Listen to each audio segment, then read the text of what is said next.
जय हिंद बच्चों, हमारे YouTube channel the SR academy में आप लोगों का स्वागत है। आज जो हम लोग देखने वाले हैं वो क्लास 11 के लिए मोस्ट वीवीआई क्वेश्चन है जो कि इंग्लिश स्कोर के लिए है। चलिए जल्दी से ये सारा क्वेश्चन को मिला लेते हैं और जैसा इसमें सवाल बताया जाएगा ठीक वही वाला सवाल आपके एग्जाम में आने वाला है। एकदम यही आएगा, आप इसको एक बार ज़रूर लास्ट तक देख लीजिएगा। जैसा कि आप लोगों को मालूम हो, अगर आप लोग हमारे चैनल पर कंटिन्यू बने होंगे तो हम जो भी सब्जेक्ट का लाए हैं उसका 5-5 सेट जो है आप लोग को अच्छे से कंप्लीट करवा दिए हैं। तो इससे पहले जो है आप लोग का इकोनॉमिक्स, पॉलिटिकल साइंस, हिंदी का और हिस्ट्री का ये सारा चीज़ें कंप्लीट करवा दिए हैं। और अभी जो हम लोग स्टार्ट करने वाले हैं आज से वो आपका इंग्लिश सेटअप स्टार्ट कर रहे हैं। इसके बाद से जो कंटिन्यू जो है 5 दिनों तक आप लोग को इंग्लिश का मोस्ट वीवीआई क्वेश्चन जो एग्जाम में आएगा उसे करवाया जाएगा। ठीक है, तो चलिए देख लेते हैं इसमें क्या क्या सवाल पूछा गया है।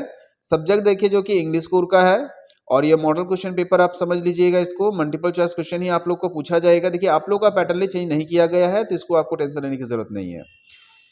इसमें लिखा हुआ है टोटल क्वेश्चन जो है आपका 40 नंबर का पूछा जाएगा। आप इसे सेट 1 मान लीजिए, इसके बाद सेट 2 लेकर आएंगे। 40 क्वेश्चन दिया हुआ है, इस क्वेश्चन कैरी है 1 मार्क्स। हर एक क्वेश्चन जो कैरी करेगा कितना 1 मार्क्स कैरी करेगा और 4 ऑप्शन यानी 4 ऑप्शन दिया रहेगा आपका पास। और स्टूडेंट जो है इससे आपको सिलेक्ट करना है, जो भी आपका अप्रोप्रिएट आंसर होगा, जो आपको लगेगा कि एक्यूरेट आंसर उसको करना है। और ऑल क्वेश्चन जो है वो कंपलसरी है, सारा क्वेश्चन बनाना है और no marks will cut declare wrong answer. अगर गलत आंसर देंगे तो ये नंबर नहीं काटा जाएगा, तो एक्चुअल में ये गलत लिखा हुआ है। ये रॉन्ग आंसर अगर करते हो तो उसका आंसर नंबर नहीं जुड़ता है। चलिए देखिए पहला सवाल पर आते हैं। लिखा है read the flowing passage carefully and answer the question from 1 to 5। यहाँ पे देखिए एक पैराग्राफ दिया हुआ है, जैसे कि अभी आप लोग को याद होगा इससे पहले जो हम लोग देखे थे वो इंग्लिश का सेटअप करवाए थे, तो उसमें भी हम लोग 5 सेट देखे थे। तो इसमें जरा देखिए ध्यान से। लिखा हुआ Hatim Tai is a name that associated with the generosity and cleverity cleverly है। लिखा है हातिम ताई जो है जो मानवतावाद और जो एसोसिएट किया गया है मानवतावाद और बहादुरी के लिए। His legend of popular through out the area Arab and Asian Nations. कह रहा है इसकी जो लेजेंडरी है, पॉपुलेशन है यानी क्या बोलते हैं इसको, पॉपुलरिटी है, वो अरब में और एशिया के नेशंस में बहुत ज़्यादा फेमस है। His grandfather established a proportion and a peaceful kingdom. कह रहा है इनके जो ग्रैंड फादर है उन्होंने स्टैब्लिश किया था इस तरह का एक सुटेबल जैसा पीसफुल किंगडम कह सकते हैं। और किससे डिफेंड करके, डिफेंडिंग किसको किया था, तेरान किंग ऑफ यमन, यमन के जो राजा थे उनसे हराकर। द डे हातिम ताई वाज बॉर्न, जब हातिम ताई का बॉर्न हुआ था, जन्म लिया था, he slowed sight sign of generosity as the refuse to take his food. कह रहा है जब हातिम ताई का जन्म हुआ था वो जन्म से ही क्या है कि अपने भोजन को रिफ्यूज कर दिया था, मैंने छोड़ दिया था, खाना नहीं खा रहा था। तो एक फेमस एस्ट्रोलॉजियर है जिसे हम लोग हिंदी में क्या बोलते हैं, जो ज्योतिषी वगैरह है, उन्होंने कहा कि उसके बर्थ कार्ड को रीड करते हुए they declared Hatim will grow up, जब हातिम बड़ा होगा, to be a most generous man, ये बहुत ज़्यादा सभ्य आदमी बनेगा। He will never mind kind he serve mind kind, वो लोगों की ये मदद करेगा। He will not take his feet alone and even it, कह रहा है वो कभी भी अकेले खाना नहीं खाएगा अगर उसके पास कोई अगर भूखा रहेगा तो। यू मोस्ट फीड अदर, इसे क्या है कि दूसरे को फीड करवाएगा। You most feed other for him to take his own food. One hearing this Hatim's Tai birthday took change of all the childrens born on the same day. इसे सुनने के बाद जो हातिम ताई के जो पापा थे यानी कि उनके फादर थे, वो क्या किए कि उन्होंने अनाउंस कर दिया कि हातिम ताई के जन्म में जिस दिन हुआ था उस दिन उसके साम्राज्य में जितने भी बच्चों का जन्म हुआ है उन सभी का खाना पीना रहन सहन की जिम्मेदारी उनके पापा ने ले लिया। They were both in a court fed by the same nurse who has kept for Hatim. और कहा कि जो नर्स हातिम ताई की देखभाल करती है वही उन सभी बच्चों की देखभाल करेगी। Therefore Hatim to happiest look in the feed, तब जाकर हातिम जो है अपना भोजन खा सकता है। तो हातिम जो है अपना भोजन बना कर दिया था, जो कि खाना पीना नहीं खा रहा था, लेकिन धीरे धीरे क्या हुआ कि जब वो उसे किया गया तो वो ठीक हो गया। तो ये फर्स्ट पैरा था। क्वेश्चन पर आते हैं। सबसे पहले देखिए इसमें क्वेश्चन भी लिखा हुआ है कि who defended the tyrant king of Yemen, Yemen के किंग को हराने वाले कौन थे? तो हातिम ताई के ग्रैंड फादर थे, यानी ऑप्शन नंबर हो जाएगा आपका बी। ठीक है ना, चलिए आगे बढ़ते हैं। क्वेश्चन नंबर 2 पर आते हैं। 2 में लिखा हुआ है हातिम ताई वाज द किंग ऑफ, कहाँ के किंग थे? यमन के किंग थे, है ना। कह रहा व्हाट हैपेंस आफ्टर हातिम ताई वाज बोर्न, जब हातिम का जन्म हुआ था तो उस समय क्या हुआ था? उन्होंने खाना पीना से मना कर दिया था। कह रहा who were called to study the birth card of Hatim, कह रहा हातिम के बर्थ कार्ड को कौन देखा था? एस्ट्रोलॉजर देखा था, पढ़ा था, ऑप्शन नंबर डी। कह रहा who took the sorry charge of the all childrens born on the same day on Hatim, कह रहा हातिम के बर्थडे के दिन में जो सारे बच्चों के जन्म, उसकी जिम्मेदारी किसने लिया था? तो हातिम के पिताजी ने लिया था। लिखा है कि appropriations are freely used in, जो क्या यूज किया जाता है। अच्छा यहां तक खत्म हो गया। क्वेश्चन नंबर 6 पे आते हैं। कह रहा है कि एप्रोप्रिएशन का मतलब होता है शॉर्ट राइटिंग, शॉर्ट यानी बहुत छोटा, तो ये जो होता है आपका नोट मेकिंग पर आता है। ठीक है, तो क्वेश्चन नंबर 6 का क्या हो जाएगा? Option number C.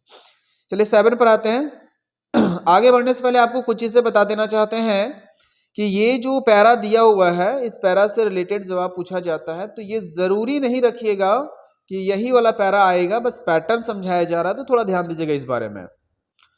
चलिए देखिएगा, तो क्वेश्चन नंबर 6 तक तो हो गया। क्वेश्चन नंबर 6 से बढ़ते हैं। तो यहाँ जो 6 से पूछा गया ये आपका ग्रामेटिकली स्टार्ट हो गया है, तो देखिएगा, तो 6 तो हो गया। 7 देखते हैं। लिखा है कि विच of the following is not a part of summer writing, कह रहा समरी राइटिंग लिखते समय इसमें से किस से इंक्लूड नहीं किया जाता है? तो कह रहा है कि इसमें क्या इंक्लूड नहीं किया जाता है? यूजिंग आउन वर्ड्स इंक्लूड होता है, except word from the text, text book से इंक्लूड नहीं लिया जाता, इंक्लूडिंग मींस आइडिया, आइडिया भी लिया जाता है उसमें, समर बिंग शॉर्टर देन तो टेक्स्ट, और टेक्स्ट लिखा जाता है समरी के बारे में, यानी कि समर के बारे में छोटा, यानी कि इसमें जो है ना एक्सेप्ट किया जाता है बुक्स के टेक्स्ट राइटिंग को।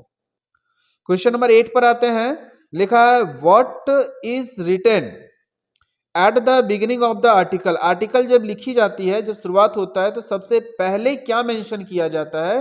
तो सबसे पहले जो है टाइटल को मेंशन किया जाता है। आप लोगों को करवाया भी गया होगा, जब भी आर्टिकल फॉर्मेट तैयार किया जाता है तो उस दौरान क्या है, सबसे पहले उसके हेडिंग को लिखते हैं, हेडिंग यानी टाइटल को लिखा जाता है। क्वेश्चन नंबर 9 पर आइएगा। लिखा articles are not means for, article में क्या नहीं होना चाहिए? तो उसमें न्यूज़पेपर आर्टिकल में यूज किया जाता है, मैगजीन्स में भी यूज होता है और जर्नल्स में भी होता है, लेकिन ऑप्शन नंबर सी जो है आपका लॉ बुक्स, इसमें नहीं होता है। ठीक है, तो ध्यान देगा कौन सा आंसर हो जाएगा आपका? ऑप्शन नंबर सी यानी लॉ बुक। क्वेश्चन नंबर 10 पर आते हैं, यानी 10 नंबर में क्या बोला है? Which of the following is not a component of a letter to editor, कह रहा इसमें से कौन सा ऐसा वर्ड है जो कंपोनेंट यानी हिस्सा नहीं है, जो लेटर लिखा जाता है एडिटर के लिए? विच ऑफ द फॉलोइंग यहाँ पे जो दिया हुआ is not a component of the letter to editor, editor को लिखने के लिए कंपोनेंट कौन नहीं है? टाइटल हो गया, सॉल्यूशन हो गया, उसके बाद सॉलिटेशन है, डेट हो गया, सिग्नेचर, ये सारे, लेकिन टाइटल इसमें इस्तेमाल नहीं किया जाता है। अब देखा होगा एडिटर को लेटर लिखते समय टाइटल का इस्तेमाल नहीं करता है। क्वेश्चन नंबर आते हैं 11 में। 11 में लिखा है कि इन रिपोर्ट राइटिंग, जब रिपोर्ट राइटिंग लिखा जाता है तो narration of event is always return है, यानी कि सिंपल शब्दों में समझिएगा, जब रिपोर्ट लिखी जाती है तो उसे किस टेंस में लिखा जाता है, यानी किस पर्पस में, यानी कौन से वर्ड्स में लिखे जाते हैं? तो ये हमेशा पास्ट टेंस के फॉर्मेट में लिखा जाता है। ये रिपोर्ट जो कि बीत चुका है, जो हो चुका है, तो इसे पास्ट टेंस के एप्रोवेट में लिखा जाता है। क्वेश्चन नंबर 12 पर आते हैं। लिखा है we should not include dash in report writing, हम लोग इसमें से किस चीज का इस्तेमाल रिपोर्ट राइटिंग में नहीं करते हैं? तो रिपोर्ट राइटिंग में क्या है कि पर्सनल कमेंट्स को ऐड नहीं किया जाता है, डाटा कलेक्शन भी होता है, डाटा कलेक्शन हो गया, इंफॉर्मेशन बाय विटनेस हो गया, और इसमें all of none of the above तो होगा नहीं, तो इसमें आपको चला गया ऑप्शन नंबर 1। क्वेश्चन नंबर 13 पर आइए। 13 लिखा है many teachers complain about their students dash day, यानी कि बहुत सारे जो टीचर्स है कंप्लेन करते हैं अपने बच्चों के बारे में इन दिनों, यानी कि that day, option number A. Question number 12 पर आते हैं। Ravi is not at home, Ravi जो है घर पे नहीं है, he dash out play football, तो ही इज क्या लग जाएगा? ही इज, यहाँ पे हो जाएगा आपका is, he is out play, वो बाहर गया खेलने के लिए। 15 नंबर पे आते हैं, if I were you I dash not to do. तो इफ, एक सेकेंड रुकिएगा, इफ अगर मैं इफ आई वेयर यू, अगर मैं तुम्हें देखूं तो आई डैश नॉट यू, तो I would not do it too. Option number C. Question number 14 पे आते हैं, देखिए सॉरी 16 पे आते हैं। 16 देखिए एक वर्ड लिखा हुआ है, is accepted to do every man his duty. ये सभी वर्ड्स को मिलाकर एक सेंटेंस बना हुआ है और इसी सेंटेंस को यहां दिया हुआ है, आपको चूज करना है कि ये सेंटेंस प्रॉपर वे में कब लिखा गया। तो his duty every man is accepted to do, meaning नहीं बन रहा है। एवरी मैन इज एक्सेप्टेड, हर एक आदमी एक्सेप्ट करता है, टू डू हिज ड्यूटी, अपनी ड्यूटी को करना, यानी इसका आंसर हो जाएगा ऑप्शन नंबर बी। ठीक है, क्या हो जाएगा option number B. Question number 17 पर आते हैं, लिखा which one of the following sentence is in the passive voice. कह रहा कौन सा सेंटेंस जो है इसमें पेसिव वॉइस में लिखा हुआ है। तो एक्टिव टू पेसिव में जब चेंज किया जाता है तो वर्ब थ्री का इस्तेमाल करते हैं, यानी ऑप्शन नंबर हो जाएगा आपका डी। देखिए क्लीन्ड यूज किया गया है, तो क्लीन्ड हो जाएगा option number D. Question number 18 लिखा हुआ, the correct passive voice of the labyrinth give me book. तो इसका जो आंसर है, अगर हम छोड़ दें इसे, देखिए अगर हम इसे छोड़ देते हैं तो क्या आप लोग कमेंट करोगे? चलिए छोड़िए, कमेंट हम बता देते हैं। 18 का जो आंसर लिखा है, द लिबरेंट गिव मी बुक्स, तो इसका आंसर देखिए प्रेजेंट में है ना, ये टेंस गिव है, प्रेजेंट में है, तो प्रेजेंट में होने पर ये पास्ट में चेंज होती है, तो पास्ट चेंज होगा तो I was given a book by the librarian. ठीक है, ऑप्शन नंबर 1। देखिए what were the children taught at the village school, ये देखिए यहां से बुक से स्टार्ट हो गया है। ठीक है, तो इसका आंसर हो जाएगा आपका प्रेयर। क्वेश्चन नंबर 20 पर आते हैं, लिखा what would the author grandmother's feel at the sparrow sparrows with. कह रहा है कि जो ग्रैंड मदर है वो स्पेरोस यानी कि जो गोरैया आती थी तो उन्हें क्या खिलाते थे। तो देखिए ये आपका जो चैप्टर है, आपका सेकंड बुक का फर्स्ट चैप्टर से लिखा गया है, तो उसे क्या खिलाया जाता था? चपाती, यानी कि रोटी के टुकड़ों को वो तोड़ कर खिलाती थी। रोटी, चपाती नहीं, ब्रेड था, सॉरी ब्रेड था। तो ग्रैंड मदर जो है स्पेरोस को क्या फीड करवाती थी, क्या भोजन देती थी? ब्रेड का। याद होगा, आप लोग स्टोरी पढ़े होंगे। लिखा कुशवंत सिंह ग्रैंड मदर, वही ग्रैंड मदर चैप्टर है, was an old man who use to wear, क्या पहनती थी? तो बताइए, इसमें ऑप्शन में देख सकते इतना सारा है, तो इसका आंसर हो जाएगा आपका option number B, big turban. ठीक है, क्वेश्चन नंबर 22 पर आते हैं, the length of the wave walker. जो वेव वॉकर चैप्टर था उसमें से जो लेंथ था, लंबाई था वेव वॉकर का, वह कितना था? तो वो जो है आपका 23 मीटर्स था। देखिए ये आपका बुक से स्टार्ट है, तो जरूर देखिएगा, बुक पढ़े होंगे और हम पढ़ाए भी थे। लिखा व्हाट वाज वो डॉजी लास्ट प्लानिंग। ठीक है, प्लांटिंग है, लास्ट प्लांटिंग उसका क्या था? तो ये जो लास्ट प्लानिंग किया था वो आपका लैंडस्केप, यानी ऑप्शन नंबर सी पेंटिंग है, सॉरी प्लांट पेंटिंग है, सॉरी। देखा इसका लास्ट पेंटिंग क्या था? तो ये जो है लैंडस्केप का पेंटिंग किया था, ऑप्शन नंबर सी। आगे देखते हैं, हु डिस्कवर टूट्स टम। कह रहा है कि टूट्स, जो टूट्स और टम है इसकी खोज जो है वो किसने किया था? तो इसका आंसर हो जाएगा आपका option number D, Howard shorter. ठीक है, क्वेश्चन नंबर 25 पर आइएगा, the cardboard shows the pictures of. कह रहा है वो जो कार्डबोर्ड था, जो पिक्चर फोटो चैप्टर 1 से या 2 से है आपका, माई से पोएम का है, माई मदर करके जो पोएम है आपका, उसमें कार्डबोर्ड था, कार्डबोर्ड यानी फोटोग्राफ्स जो था उसमें क्या था? तो इसमें द स्कूल्स गर्ल्स नहीं थे, द नेबर्स नहीं, द रियल सिस्टर थे, लेकिन पोएट की मम्मी भी थी और उसकी 2 कजन्स भी थी। ऑप्शन नंबर डी हो जाएगा, क्योंकि पोएट की मम्मी भी थी और दोनों तरफ उसके 2 कजन्स हाथ पकड़े हुए थे। पोएम हम पढ़ाए भी थे आप लोगों को। क्वेश्चन नंबर 26 पर आइए, द शब्द नहीं, what is the meaning of the face poem of earth. कह रहा है कि इसका द पोएम ऑफ अर्थ है, इसका क्या मीनिंग बनता है? तो इसका जो मीनिंग है आपका बनता है option number B, rain gives the same pleasures to the earth is a given of the humans. ठीक है, क्वेश्चन नंबर आता है 27 पे, लिखा हुआ है which month of year is describe in the poem. The लेबोरियम टॉप जो है वो कौन से मंथ के बारे में बताया गया है? तो आप लोग को द लेबोरियम टॉप हम आपको पढ़ाए भी थे, ये जो बताया गया है आप लोग का, ये आपका ऑप्शन नंबर सी हो जाएगा, सितंबर मंथ के बारे में। What is hidden in a front face, front face में क्या छिपाया जा रहा था?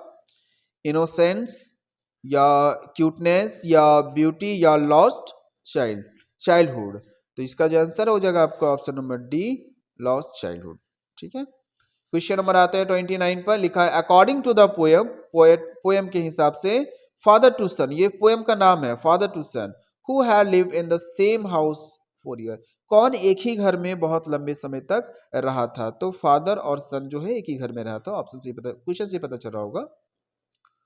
आगे आता है क्वेश्चन नंबर 13 में, सनसुई लिटरेटली मीन्स, इसका मतलब क्या होता है? सनसुई लिटरेली है, जिसका मतलब क्या होता है? इसका जो मतलब होता है माउंटेन वाटर, माउंटेन वाटर्स, ठीक है, या वाटर। आगे आते हैं, टैपलॉर इज अ बॉय ऑफ, टैपलॉर जो है वो कितने साल का जो है लड़का था? तो वो जो है 16 साल का लड़का था। आगे बढ़ते हैं, प्रोफेसर गैटोड इटलेट, इंटरेट है और फॉब्स बिल्डिंग फिर मीट हिज, वो किन से मिलने के लिए जाता है? ये जो प्रोफेसर है वो किन से मिलने जाता है? फ्रेंड से है, वाइफ से है, डॉटर से या सन से है? तो वो अपने सन से मिलने के लिए जाता है। ठीक है, क्वेश्चन नंबर आता है 33 पे, लिखा where did the narrator Nick Middleton meet Norbu. ठीक है, तो इसका देखिए आंसर आपका लिखा हुआ रोबो मोर होर है, और आगे भी ऑप्शन दिया हुआ है। 33 का जो ऑप्शन हो जाएगा वो जाएगा आपका ऑप्शन नंबर सी, डार्चेन। ठीक है, क्वेश्चन नंबर है 34 पर आइए, लिखा व्हाट वाज मॉडरेट डिजायर, कह रहा है कि मॉडरेट डिजायर का मीनिंग क्या होता है, इसका मतलब ही क्या होता है? इसका जो मतलब होता है वो आपका होता है to side a house.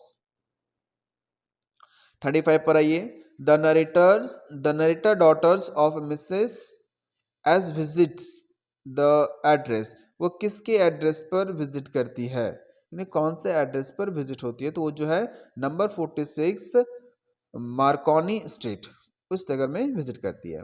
Where day रंगा गो टू स्टडी, जो रंगा है वो कहाँ पढ़ने के लिए जाता था? तो वो जो है मैंगलोर पढ़ने के लिए गया था।